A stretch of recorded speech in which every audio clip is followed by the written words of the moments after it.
Akkam jirtu daawwattoota Oromiyaa 11 kun qophii sana guyyaati. Qophii sana guyyaa kenna guyyaa har'aatiin odeeffannoowwan yeroo ammaa kana ijoo ta'anii deemaa jiran irratti odeeffannoo qabnu isin biraan ga'uudhaaf qophoofne jirra. Nu wajjin turaa isin jenna. Ayaan akkuma beekamu Abdul Naasir odeeffannoowwan keenya guyyaa har'aa jalqaba kan ittiin eegallu waa'ee dhimma Walloo jechuudha. Akkuma beekamu dhimma Walloo torbeewwan dabraniif hedduu adeemaa ture. Innis waa'ee sirna ammaa kana keessatti humna addaa naannoo Amaaraa naannoo godina Walloo godina Oromoo godina Oromiyaa addaa Walloo seenuudhaan hawaasa irratti miidhaa qabsiisaa jira. Qabeenya irratti miidhaa qabsiisaa jira. Isa yeroo hedduu irraa haasaa turres mootummaa keessummootas irratti affeerree yeroo takka muuxannoo qaban gama biraatiin namoota dhaltoota naannoo sanii irraayis hamma danda'ame dubbisneetiin odeeffannoo hawaasa biraatiin ga'aatiin kana geenyechuudha akka Oromiyaa 11tti. Isa kanarraa wanti haaraan yeroo ammaa kana mul'achaa jiru yookiin immoo bahaa jiru maaltu jira? Wanti haaraan yeroo ammaa bahaa jiru haala hedduu nama gaddisiisuun uummanni Oromoo Walloo humna addaa mootummaa naannoo Amaaraatiin hedduu miidhamuu, magaalonni barbadaa'uu, manneen jiraattota 702 ol barbadaa'uu, waajjiraaleen koominikeeshinii aanichaa hedduu baasaa jiranii. Akkasumas waajjiraaleen mootummaaleen barbadaa'uu, manneen barumsaa osoo nafin meeshaalee barnootaa wajjin guututti barbadaa'uu, walumaa galatti buufataaleen fayyaan garagaraalleen barbadaa'uu, manneen amantaa masjidni 9 akkasumas qabriiwwan uummataa jechuudha.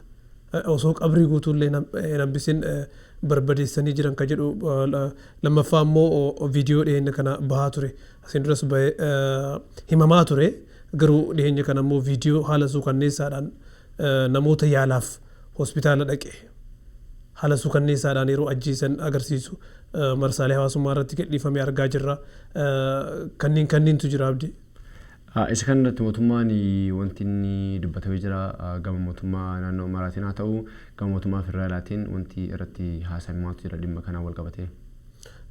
Dhiyeenya kana hooggantoonni waajjira koominikeeshinii aanaa tokko walluma keessatti walgahii raayyaa ittisa biyyaa abbootii gadaa akkasumas abboota amantaa warroota dhimmi ilaallatu wajjinis walgahii taa'aa turanii wanni irra gahame hin beekamne. Gama mootummaatii immoo furmaanni kana jedhamu uummataaf wanni dhaqqabe hin jiru.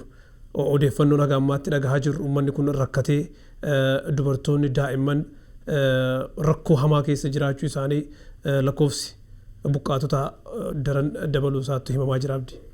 Egaan dhimma kanaan wal qabateetiin wanti jiru tokko walitti bu'iinsa hawaasa lamaanii osoo hin taane fakkeenyaaf hawaasa Amaaraa fi hawaasa Oromoo godina san keessa yookiin immoo naannoo san keessa jiran osoo hin taane wanti yakki dalagamaa jiru kan mootummaan kallattiidhaan wal qabatee jira. Hawaasa osoo hin taane kallattiidhaan humna addaa mootummaadha.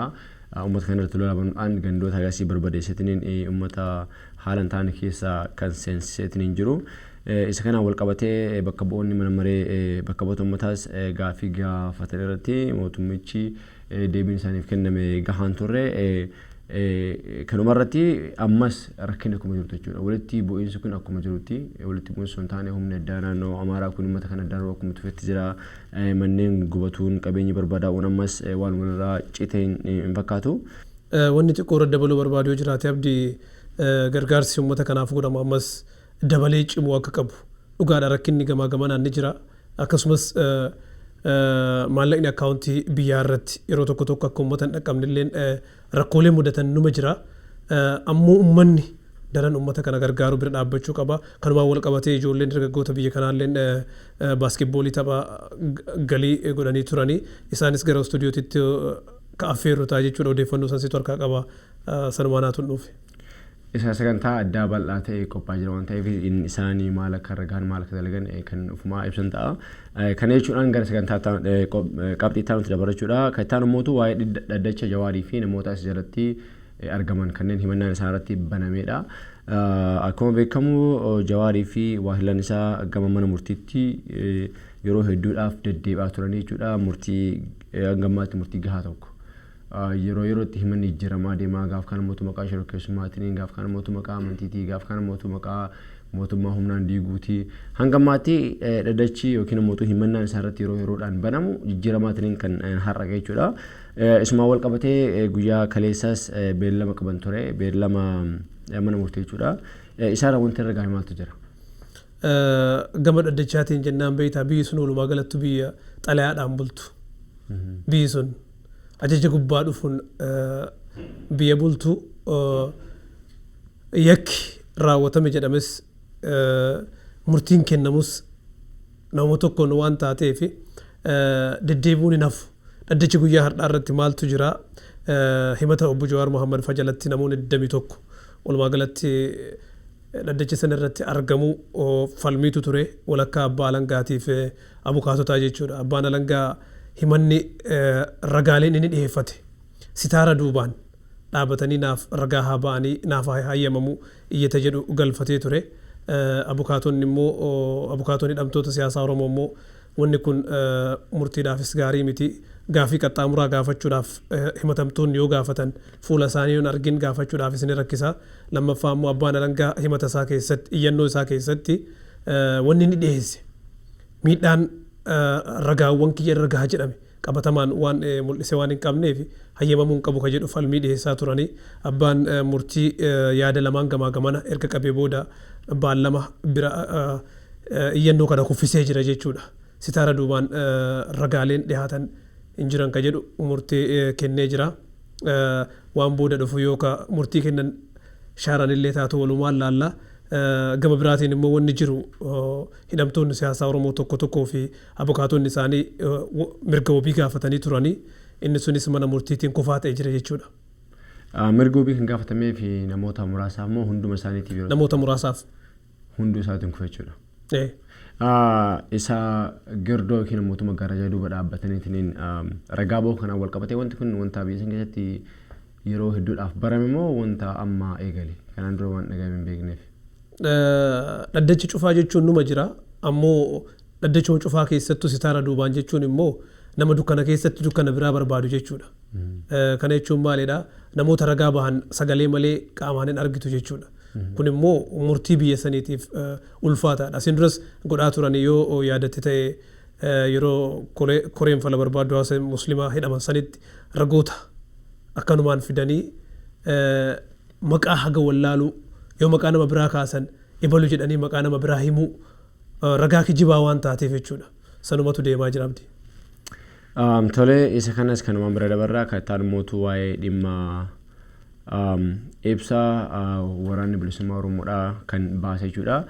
Isa kanaan wal qabateetiin yeroo ammaa kana waraanni Eertiraadhaa akkuma yeroo isin dura naannoo Tigraay irratti balaa hamaa qaqqabsiisaa ture amma gara Oromiyaatti seenee jira isa jedhamutu dhagahamaa jira. Isa kana irraa maal wanti hubattee jirtu? Guyyaa tokkuma akkas lama dura ibsi bahee jira. Waraana adda bilisummaa Oromootti ajajaa olaanaa isaaniitti ibsa kana baase. Ibsi kun maal jedha abdii walumaa galatti loltoonni Eertiraa Oromiyaa keessa kumaatamatti kan lakkaa'aman faffacaafamanii jiraachuu garas godaanuu isaaniitiif akkasumas haleellaa hamaa keessattuu gara qeellam wallaggaa kanatti dhaqqabsiisaa jiraachuu gabaasaaleen nu dhaqqabaa jiran ibsa jedhu baasanii wanni kun immoo biyyi sun haleellaan suukanneessaan naannoo Tigraayitti dhaqqabe Oromiyaa keessatti dhaqqabuudhaaf akka deemu ibsa kana baasan jechuudha. Isaan amma gara Oromiyaatti dhufan kun yuunifoormii isaanii kan Eertiraa san uffatanii seenan immoo kan uummata kee yookiin immoo waraana Itoophiyaa uffatanii kan seenan hanga ammaatti inni beekamee jira? San hin beeku. Mootummaan Itoophiyaadhaa jechuudha naannoo Tigraay keessaas waraana Eertiraa baasutti jira jedhanii garuu mootuu namoonni hedduun kan komataa jiran yeroo ammaa kanatti waraana baasuu osoo hin taane waraanuma jiru san yuunifoormiitti jiree kan Itoophiyaa wajjin akka isaan malee daraasa itti fufuudhaa fi taasaa kan jedhu komiin hedduumaan ka'aa jiruu fi isa kana kaasa jechuudha.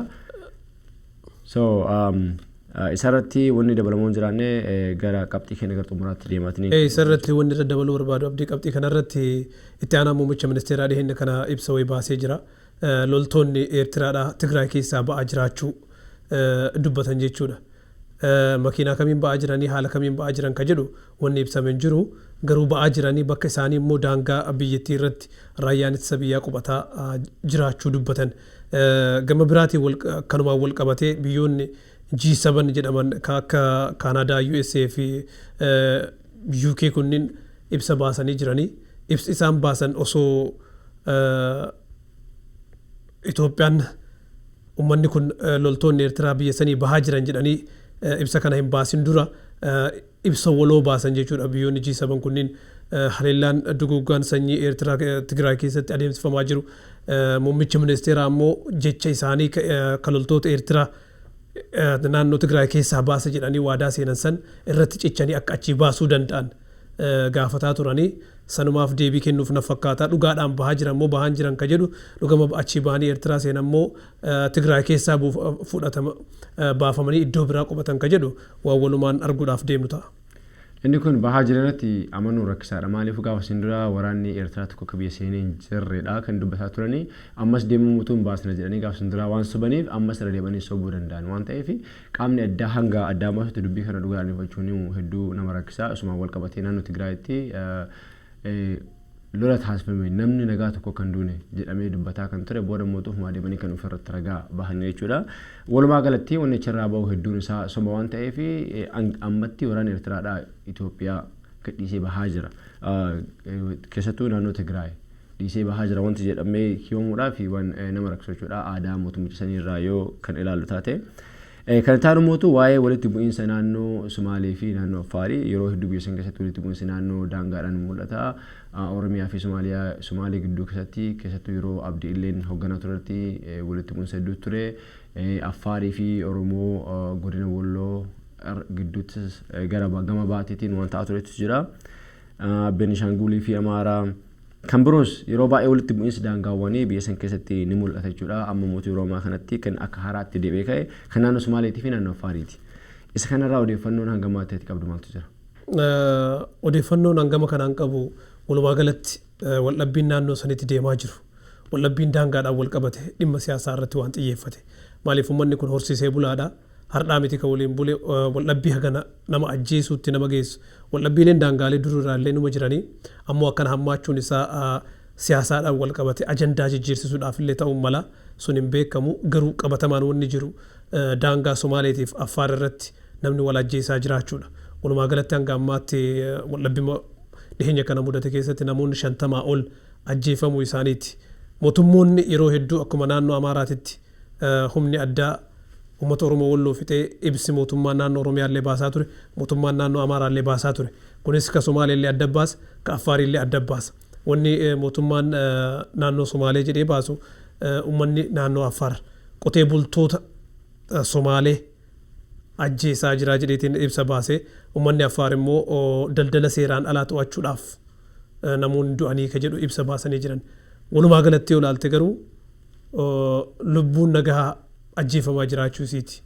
Gama xumuraatti mootuu dhimma Ijiptii fi dhimma Suudaan irratti jechuudha kan yeroo hedduudhaaf adeemaa ture isarratti mootuu odeeffannoo jiru erga daawwattoota biraan geettii booda sagantaa keenya irraa kan xumurra. Garasiin odeeffannoon jiru hanga ammaatti ibsi mootummaan Itoophiyaa adda baasaa Suudaan adda baaftii Masri adda baasanii dheenyuma kana Masri irraa haa jalqabnuuti isaantu ibsa dhihoo kana baase ibsi isaan baasan pirezidaantiin biyya Masri Abdul Fattah al-Sisiin yoo coomni takkittiin bishaan Egypt yookiin biyya Masri hirdhate balaa hamatu naannoo sanitti mudataa jedhee ibsa baasaa ture.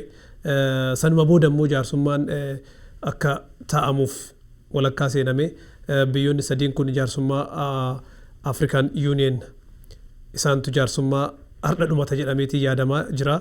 Waloodhaan ka ta'aa jiran jechuudha. Maal irra gahamaa maal ta'a ka jedhu hin beekamu. Gama biraatiin immoo gara Suudaan yoo deemne ministeerri haajaa alaa Ameerikaa Anthony Blinken gara Suudaan bilbilee ture.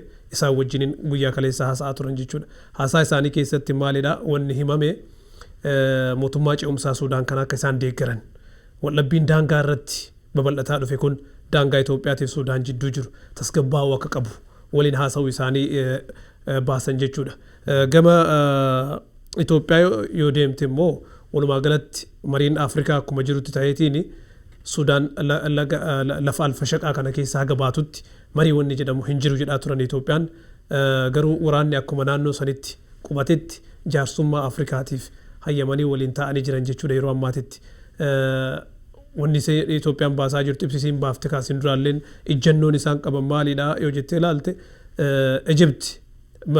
Ijiptii fi Suudaan ijjannoo tokko qabanii hidhi kun guutamuu qabu marii tokko malee lammaffaa immoo walumaa galatti Itoophiyaan hidha marsaa lammaffaa kana bishaan marsaa lammaffaa guutuu kana namni arguun jiru akkasumatti ganna bara dhufu kana guuttadhaa ka jedhu itti deemamutti jira garam deemaa maaltu dhufaa ka jedhu walumaan kalaallu ta'a jechuudha. Tolee Abduu Naasir hedduu galatoomee odeeffannoowwan daawwattoota biraan geetti kanaaf jechuudha. Egaan daawwattoota Oromiyaa 11 qophii keenya sana guyyaa keessatti odeeffannoowwan hamma ammaatti isin biraan geenne kana fakkaata sagantaa irratti odeeffannoo biraatti hanga walitti deemutti turtii gaarii.